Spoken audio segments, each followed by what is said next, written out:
Hi, everybody. Good afternoon. Welcome to our Zoom Shabbat, Kabbalat Shabbat. As you all see, I have Rochelle next to me, and she's going to be giving the talk this evening. Her computer wouldn't work, so here she is. So we haven't given up. And after her, we have Robert, who we welcome to do the Kabbalat Shabbat. So over to Rochelle first. Yeah. Thank you very much indeed, Irene. Shabbat Shalom to everybody. What struck me last Shabbat was the closing sentence of the Haftarah for Ekev, the sound of music. Sashon Simcha Tehillah Vakol Zimra. So when actually I looked at the Sonsino edition, it's translated as voice of melody. And as it says, that this Haftarah is uplifting and ends with a great lyrical verse. Waste then will turn to Idan and dirge to joyous song. So if we looked at the various parashot, there are a number of references to Shirim that we know, and there are other references, of course, in our own Tefillot and Shirah. The trop for laning, for example, and for Haftarah, the differences for Tisha B'Av, for example, and of course the different nusach for the Yom Naraim and Hagim, and also for Rosh Chodesh. We've obviously got the Song of the Sea, Shirat Chayam. The Bnei Israel sing after the crossing of the Red Sea. Moshe Rabbeinu, Shirat Moshe, and the Bnei Israel's history, and Hashem's devotion and the people's transgressions. Of course, the Song of Songs for Pesach, and which is interpreted as an allegory for the relationship between Hashem and his people.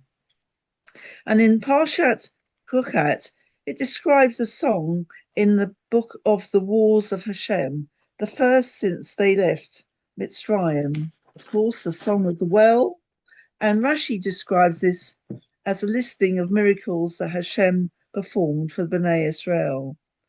And we know from our daily tefillot, the use of instruments were used also in Tehillim. The key instruments, the principal one, of course, was the shofar, calling people together, signaling Yom Tovs, and also used in warfare. And it's mentioned in Yeshua 6:4.5 during the Battle of Jericho.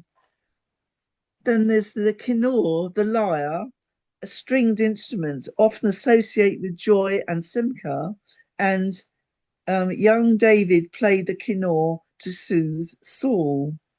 We have the nevel, the harp, the halil, the flute, which is used in the Beit Mikdash, and the Mishnah also mentions this.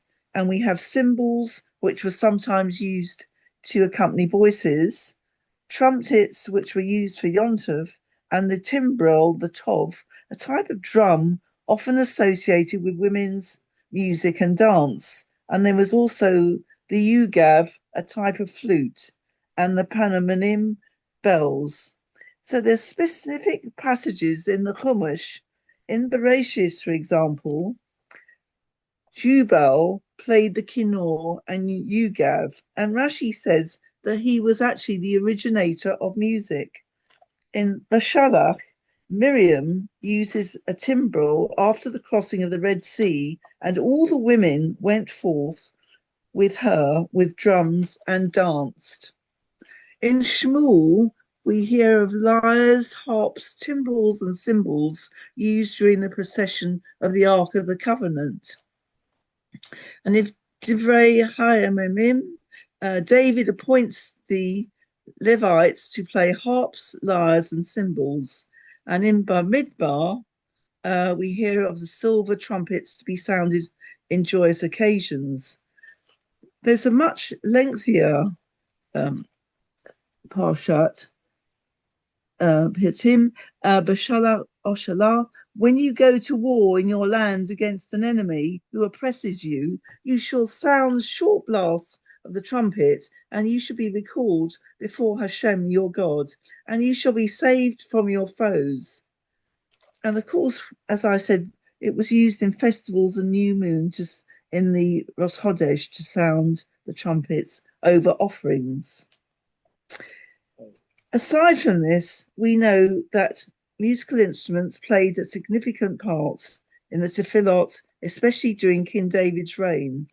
The Levim were not only in the choir, but instrumentalists as well.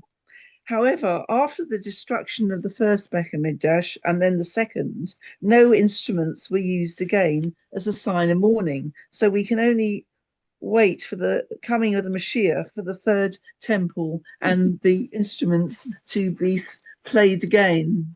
Interestingly enough, I discovered that in some shuls in Germany in the 19th century, it was customary as a prelude to Kabbalat Shabbat to have a classical concert of 3/4 of an hour. So possibly we might decide to bring that back to Kenton.